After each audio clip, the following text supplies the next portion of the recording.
السلام عليكم ورحمة الله وبركاته. بسم الله الرحمن الرحيم. Musa alaihi salam, seorang nabi yang cadel. Nabi adalah manusia juga, yang bisa mengalami kejadian tidak mengenakan meskipun memiliki derajat yang mulia di sisi Allah. Banyak hikmah yang bisa dipetik dengan gangguan kesehatan yang pernah dialami oleh para nabi. Tidak lain, pelajaran hidup nabi saat tidak sehat sangat perlu diketahui oleh umat Islam untuk menguatkan keimanannya ketika mengarungi kehidupan di dunia ini, terutama ketika mengalami masalah kehidupan. Akidah Ahlus Sunnah wal Jamaah meyakini bahwa Rasul memiliki sifat basyariah atau sifat sebagaimana manusia yang lain. Nabi dan Rasul pernah sakit seperti orang umum agar umatnya bisa meniru dan meneladaninya saat ditimpa penyakit.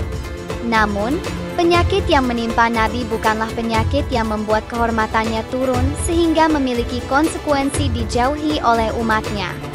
Hal ini tentu masuk akal karena Rasul bertugas dakwah untuk menarik manusia ke jalan Allah. Salah satu modal dakwah yang penting adalah kekuatan lisan.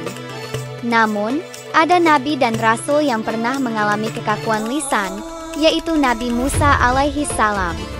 Bila Nabi Musa pernah mengalaminya, bagaimana menyelaraskan pemahaman akidah tentang sifat Rasul agar keimanan umat Islam terhadap Nabi Musa tetap terjaga?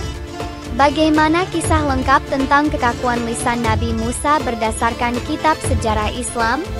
Apa hikmah yang dapat diambil dari kisah itu? Ibnu Katsir dalam kitab karangannya Kasyasul Anbiya menceritakan sebuah kisah tentang masalah kesehatan yang dialami oleh Nabi Musa. Dalam surat Taha, Allah berfirman, "Pergilah kepada Fir'aun. Dia benar-benar telah melampaui batas." Dia, Musa, berkata, "Ya Rabbku, lapangkanlah dadaku, dan mudahkanlah untukku urusanku, dan lepaskanlah kekakuan dari lidahku, agar mereka mengerti perkataanku." Al-Quran Surat Taha, 24-28. Ada yang menyebutkan bahwa lidah Nabi Musa cadel karena bara api yang dulu pernah Musa letakkan di lidahnya saat Fir'aun hendak menguji akalnya. Hal itu terjadi setelah Nabi Musa kecil menarik jenggot Fir'aun hingga Fir'aun bermaksud membunuhnya. Istri Fir'aun yang bernama Asyah mengkhawatirkan Musa lalu berkata kepada suaminya bahwa dia masih kecil. Fir'aun kemudian menguji Musa kecil dengan meletakkan buah dan bara api di hadapannya. Musa kecil bermaksud untuk meraih buah-buahan, tapi tangannya dialihkan oleh malaikat. Lalu Musa mengambil bara api dan ia letakkan di lidahnya. Akibat terkena bara api ini, lidahnya cadel. Dari kisah ini, bisa kita mengambil kesimpulan bahwa itulah cara Allah melindungi utusannya dari ganasnya Fir'aun. Allah selalu punya cara tersendiri untuk menjaga kebenaran. Meskipun Fir'aun raja zolim, namun Allah kirimkan Asyah istrinya yang kemudian menjadi tameng bagi Nabi Musa. Setelah menjadi nabi, Musa meminta kepada Allah agar kekakuan di lidahnya dihilangkan sebagian, sebatas agar kata-katanya bisa dipahami dan tidak meminta untuk dihilangkan secara total.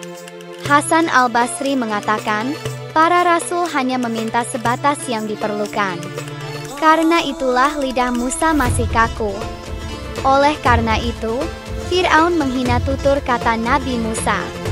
Kejadian ini pun diabadikan di dalam Al-Quran sebagai berikut. Dan yang hampir tidak dapat menjelaskan perkataannya. Al-Quran Surat Az-Zuhruf 52.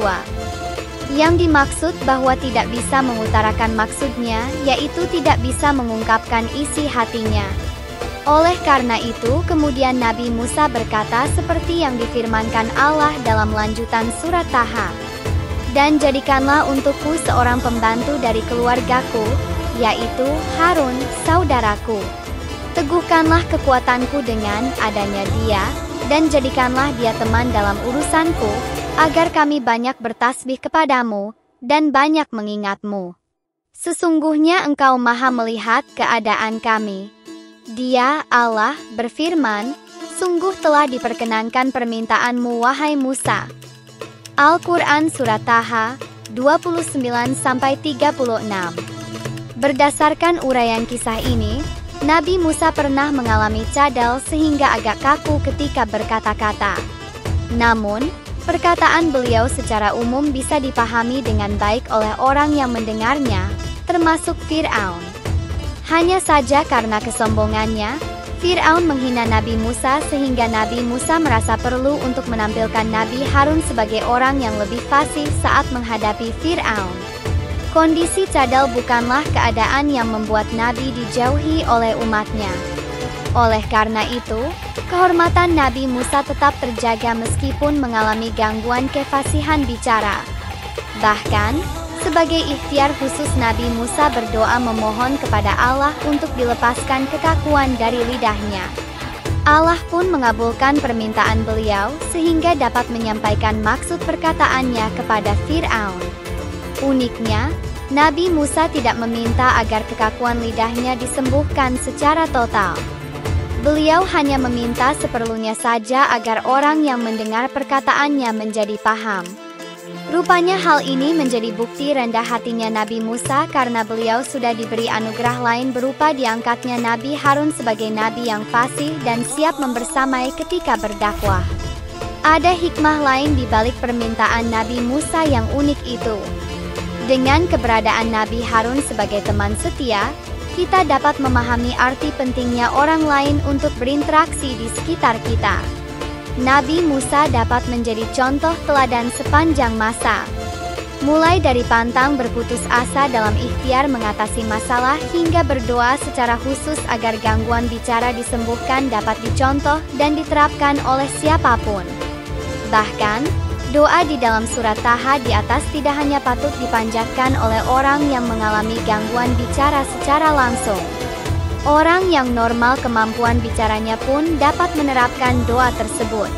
Ketika dalam kondisi yang tidak kondusif, ada kalanya orang yang biasanya fasih dapat mengalami kemacetan berbicara. Disinilah pentingnya berdoa ketika akan berbicara kebaikan agar dituntun oleh Allah saat mengungkapkan maksud tersebut dalam bahasa lisan dengan lancar. Faktor-faktor seperti kecemasan atau lupa sering menghinggapi seseorang yang sedang berbicara di depan orang lain, sehingga maksud pembicaraannya tidak tersampaikan dengan baik.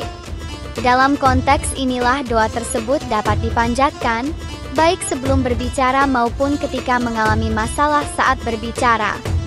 Hal lain yang tidak kalah pentingnya adalah memberi suasana yang rileks dan nyaman kepada seseorang yang mengalami gangguan bicara, termasuk dengan keberadaan teman untuk bersosialisasi.